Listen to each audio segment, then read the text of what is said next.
Oh my God, I think I'm on. Hey, you guys, are you here? How do I let you guys talk on this? Can I let you talk on this? I don't think I can. It'd be so much more fun if you could join me. Is there like a way to put a guest on here? I can share screen. Bum, bada, bum, bum.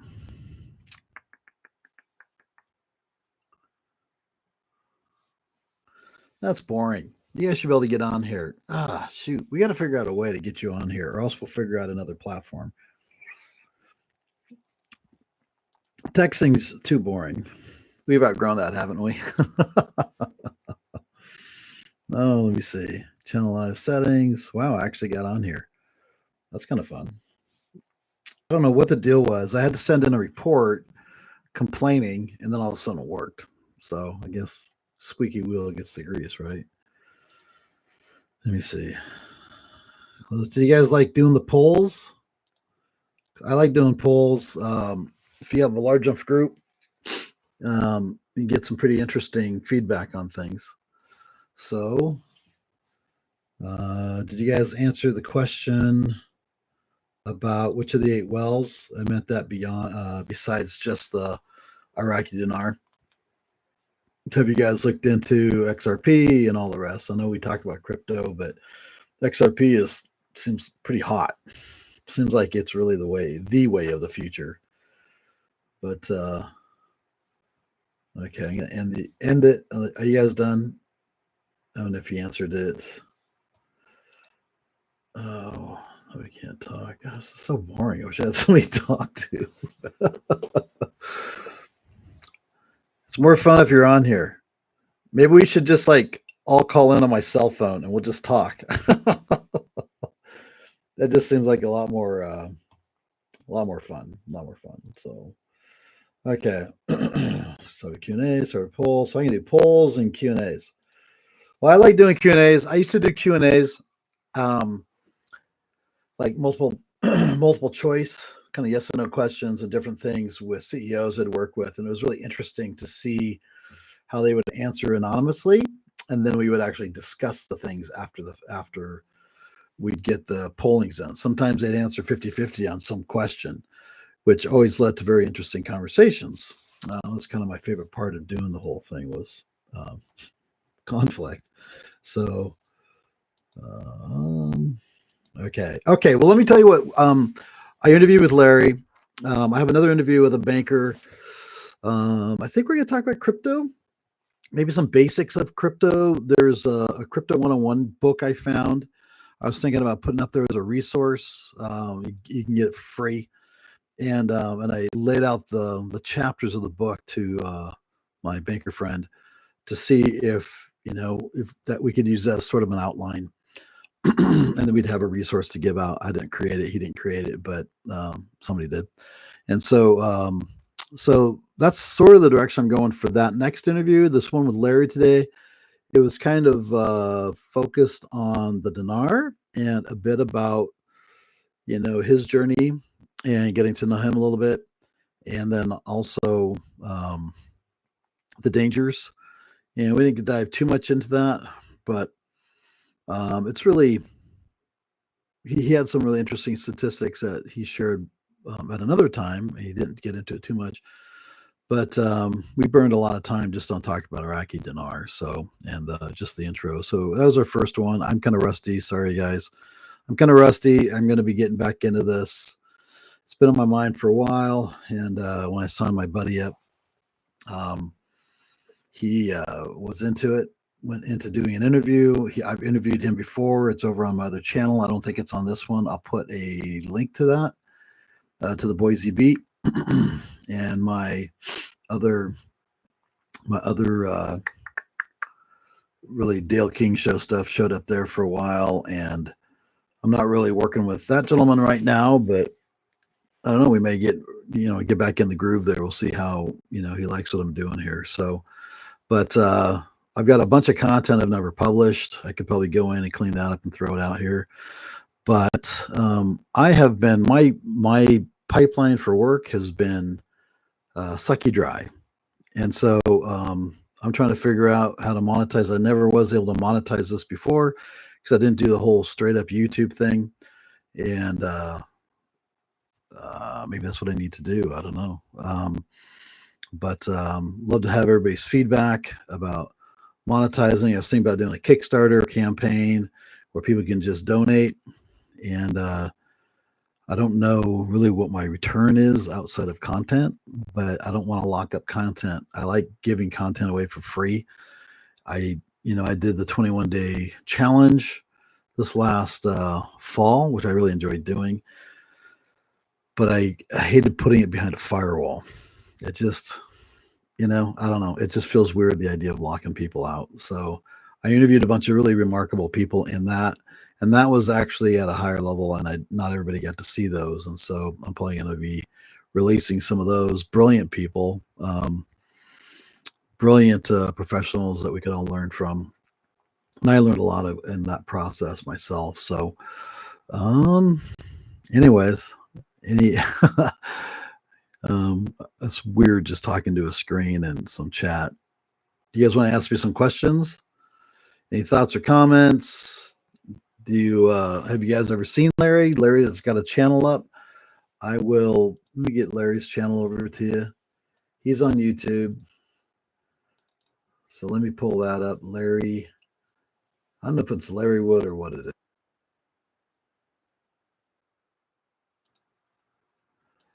And then I've been, and maybe I'm probably not going to keep this post up, this for you guys, but I've been like really digging in for the last 2 years, and I've been following Dinar for years, but really digging in to watch the financial markets.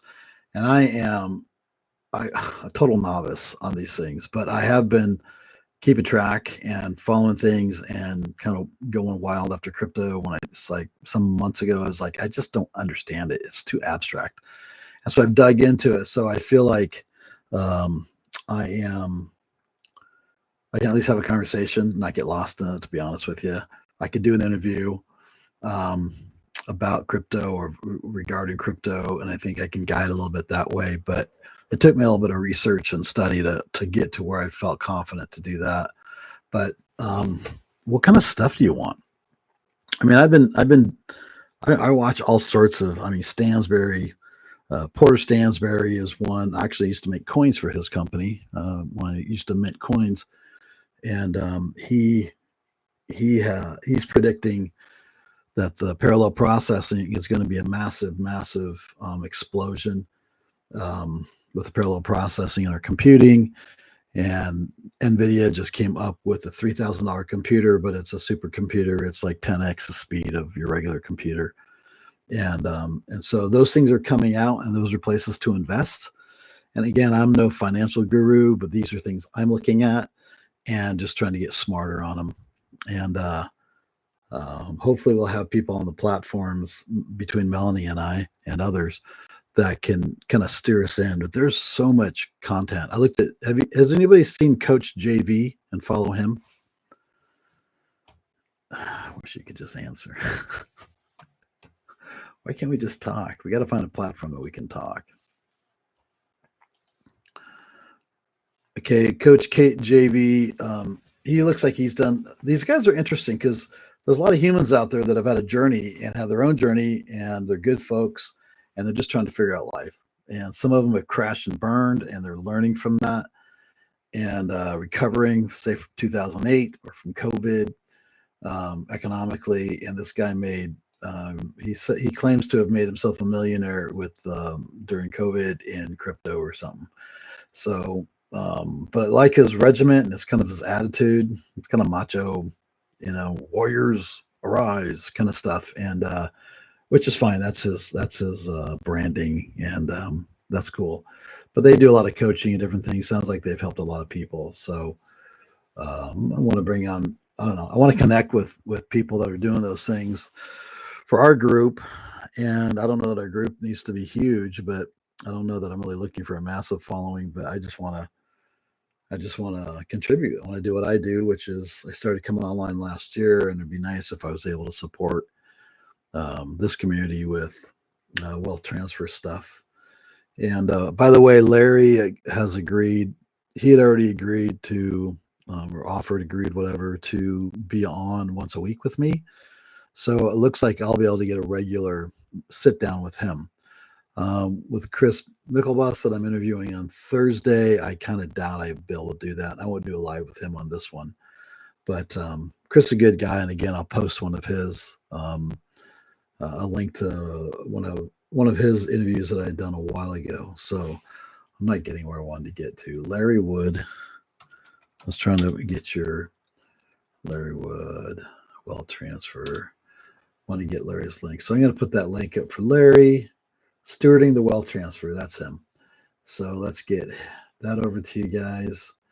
I think Larry, I think one of the things that we're all trying to discern, and you guys know me a little bit, and there's people out there that just are slimy.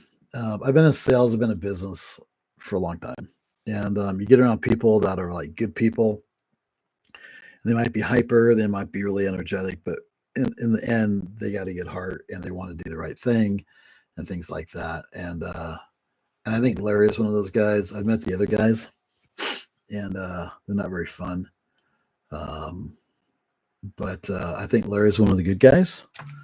And so that's why I have him on my channel. Same with Chris Mickelbust. So there's Larry's link to his YouTube. And he's got a bunch of content on there about the wealth transfer. And, you know, he has a heart to really support people in the wealth transfer.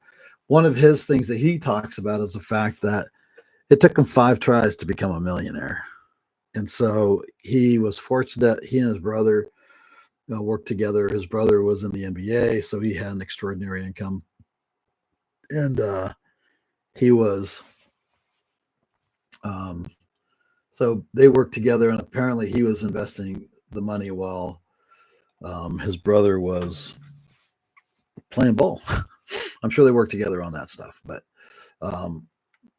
that was kind of his story, and they literally earned it and lost it several times. And so there's I don't know if there's any shortcuts. We're gonna have to study, guys, ladies, and I know you already are.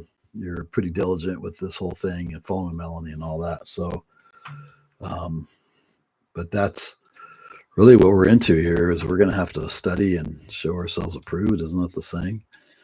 And it's just a bunch of work. Stewarding the wealth transfer. I'm trying to put in a little description here of what I just sent. So this is what Melanie does. Well, it's a lot more work than you think. Trying to like talk to you guys and not have you talk back. I guess I'm used to people talking back. All right. And this little chat doesn't let me put too much in at a time. So,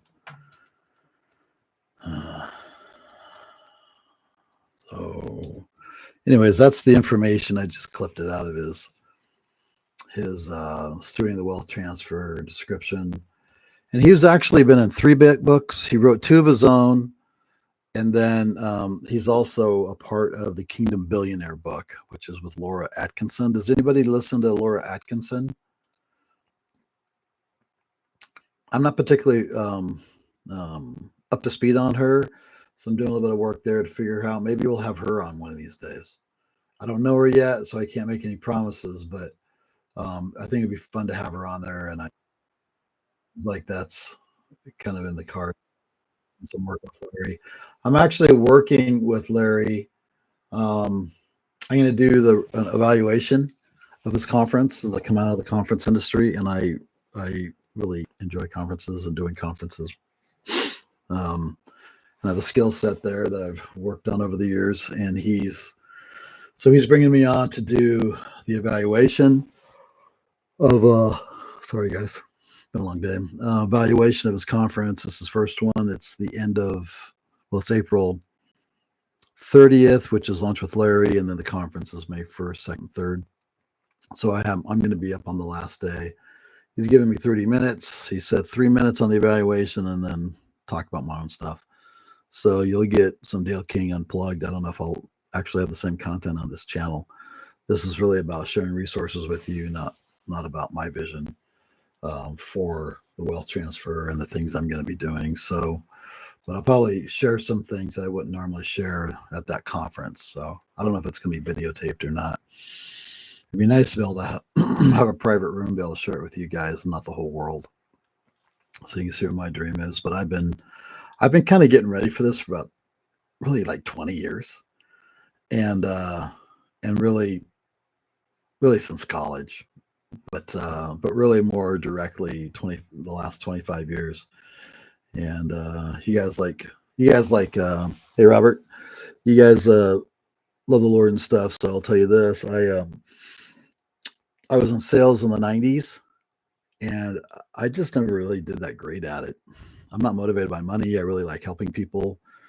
I do okay at speaking, and so people always threw me in sales because I went to Bible college and I had no skills, no business skills, which is ridiculous. But that's how I entered the workplace.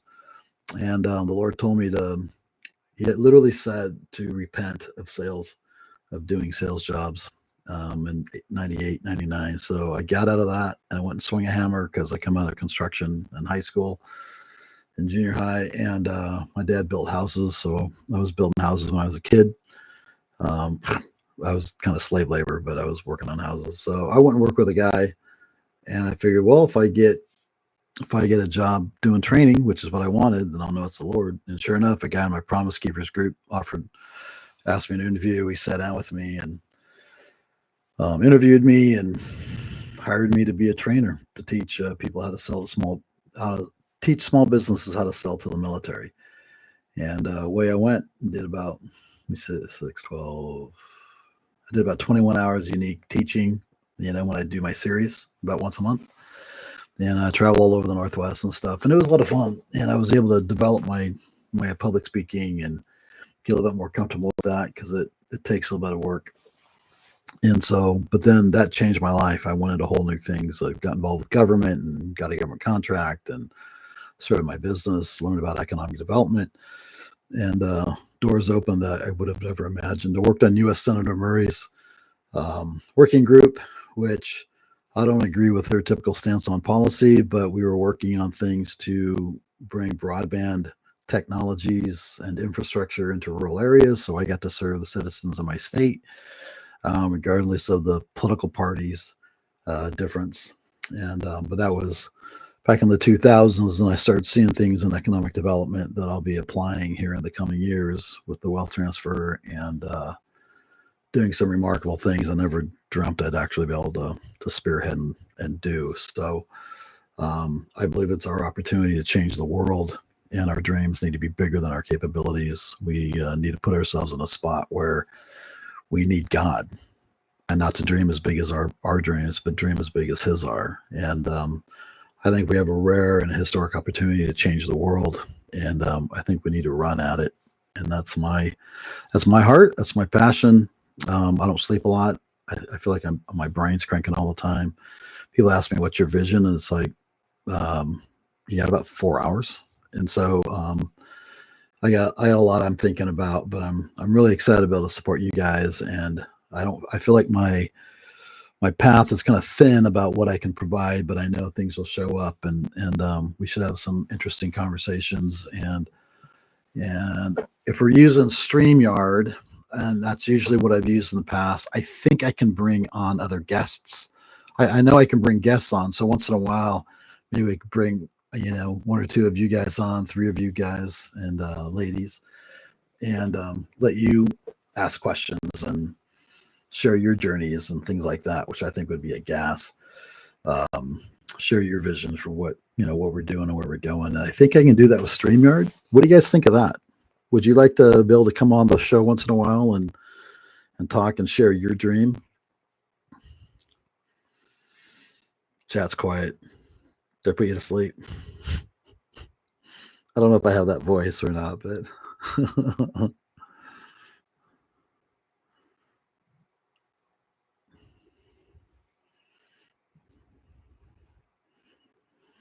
yeah, I have the reason I like that idea of bringing you on is that I believe that God's given everybody a piece of the future.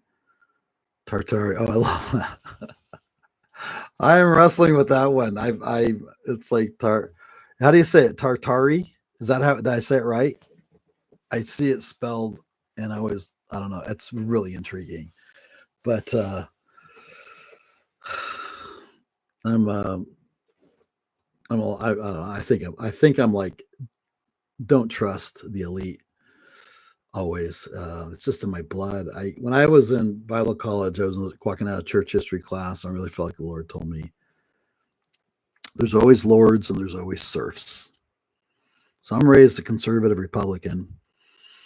And all of a sudden I had this new framework that's been working out for, well, that was 1988. So that long. And thinking about our world is full of oligarchs and the rest of us, and people with more money than God, so to speak, as the saying goes.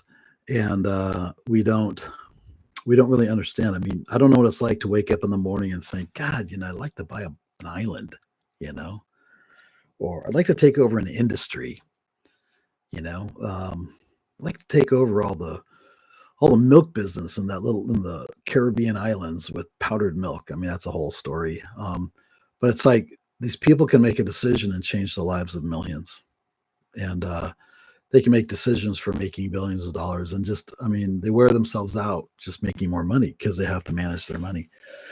I was talking with a friend of mine who's talking with his good friend about just being, having to manage all the wealth. And I really want to be in a place to do my dreams and not just push money around because I have money to push around.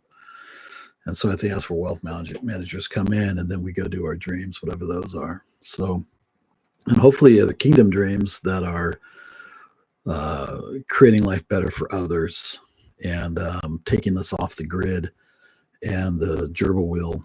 And I think that's really a big responsibility right now, is to do our part in advancing what Trump has really set us up to do, which is to get us all off the grid and all off the gerbil wheel.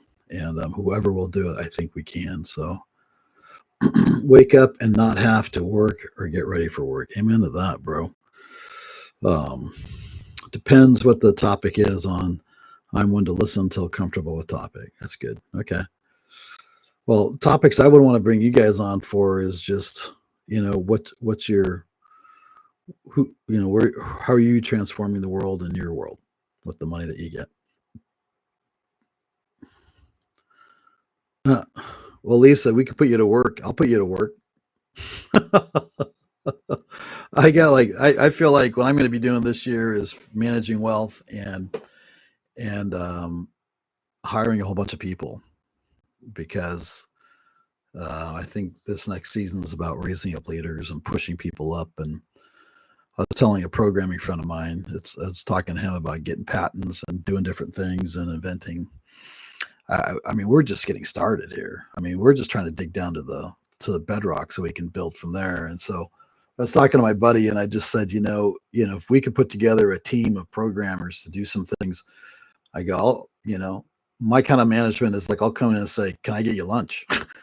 Do you guys need something to drink? Keep moving, and, to where I'm bringing resources, and my job is to bring resources so the brilliant people can actually do real work. So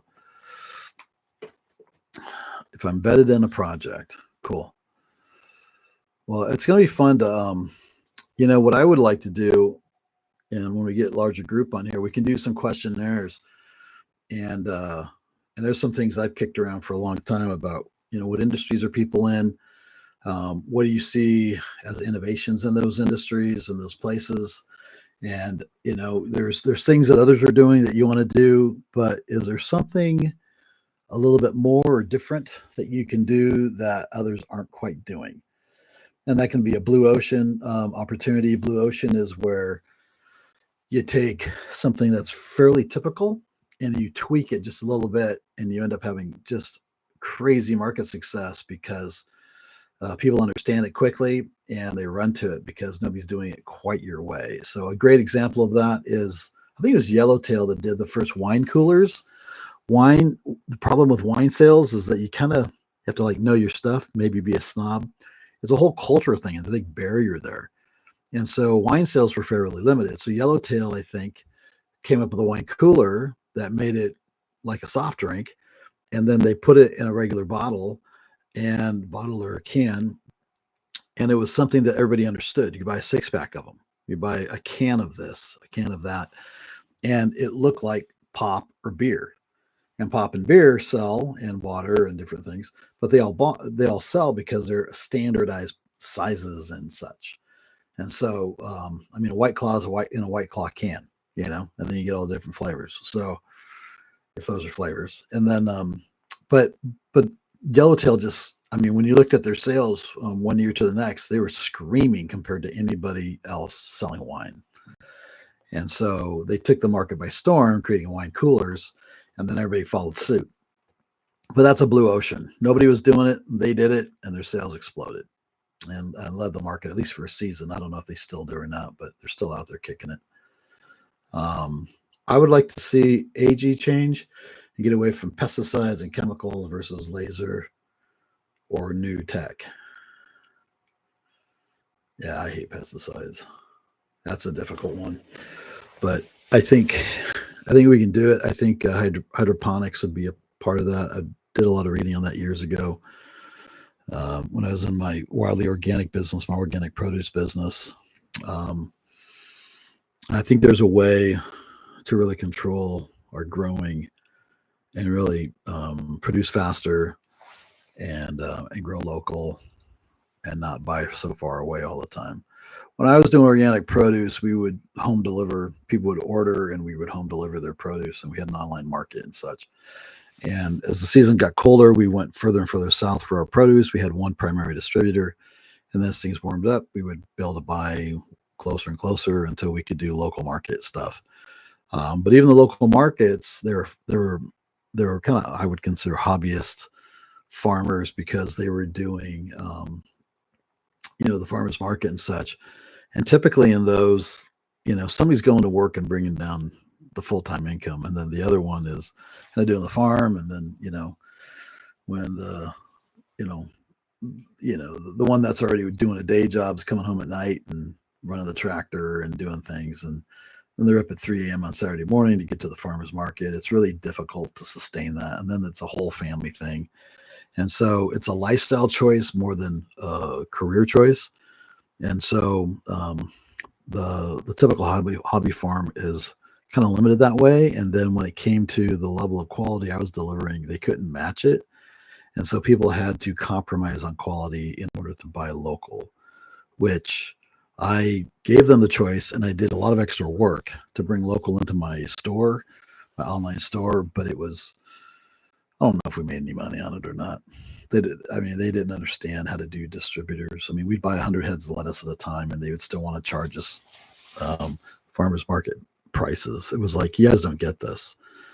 And so, but anyways, I like this. So, man, I wish we had talked to you guys. So it's so hard to just read text. Clean up residue. Clean up the residue. Are you talking about from the farms? Love vertical farming. I would like to see ag change and get away from pesticides and chemicals versus and I don't know if the laser or new tech. But yeah, I think it takes time. I was working with an organic distributor, and they would work with farms to either launch or transition into organic. And it's difficult when they've already been doing pesticides. I live in Oregon. I live just outside of Oregon. I live in Boise in the Treasure Valley, and they were just spraying this crap all over. My daughter's been sick since she got here. Because of where she lives, and they live right next to the fields that they're spraying, and they're flying over and dropping chemicals. It's insane, I think. Yeah, nitrate levels are horrible. Yeah. And so yeah, I think there's a lot we can do by controlling that and containing that, and growing local. Really, I'm planning on getting into beef myself, and start off with a few cows, and then I'm going to be growing that over the years. I'd like to get a pretty good sized herd in the coming years. But my plans, people ask, what are your plans? And it's like, I got like my 40-year plan I'm working on here. Hopefully I'll get it done by the time I'm 100. So besides, I got to go to some Formula One races too, and NASCAR, and whatnot. So I got a question for everybody. How many of you are going to join the Mar-a-Lago club? You know there's a club, right? Love NASCAR. You guys are all so quiet. Lisa, you're the only talkative one. Sabrina, are you there? I think I made you a mod. Yeah. Oh, this is so easy to use. Okay. Sharon, are you there? Yeah. Can I tell if you guys are on here or not? Looks like there's, I don't know who's on. Two people.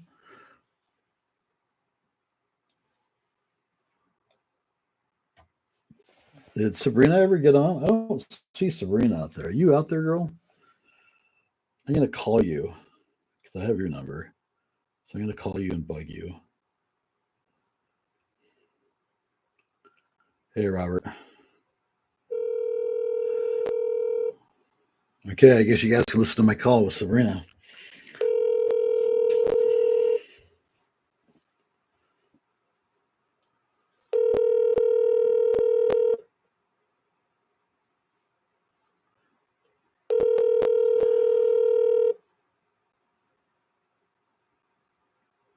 Yeah, I just talked to Sabrina, so. Hi, you have reached Sabrina. Yep. If you will leave your name and number, I will get back to you as soon as possible. Thank you and have a blessed day. All right. Well, thanks everybody for coming out. I don't want to burn up your whole evening. I was just trying to get this thing going. I was hoping to do a live with Larry and figure it all out. With StreamYard, I can do guests. I wouldn't have been able to do a guest to my knowledge from this live. So I got to figure out how I can set this up with a guest so that I can actually have people on. It would be fun to have you all on occasion if and actually, you know, you're part of the community, so it'd be fun to have you pop on a little bit here and there, and instead of just in the chat. But we can figure that out if you're game. So, anything else for the good of the order before I sign off? I appreciate everybody showing up. I know it's short notice, and but I appreciate you taking time out of your evening. Anytime, awesome. All right, Lisa. Groovy. All right. Well, signing off. God bless everybody. And we will talk to you soon. I'm going to be posting my video tomorrow. I got to get it produced, edited, all that junk. And I might just pop on here and just talk to you guys, see what's up. So, all right. We'll talk to you soon. Bye.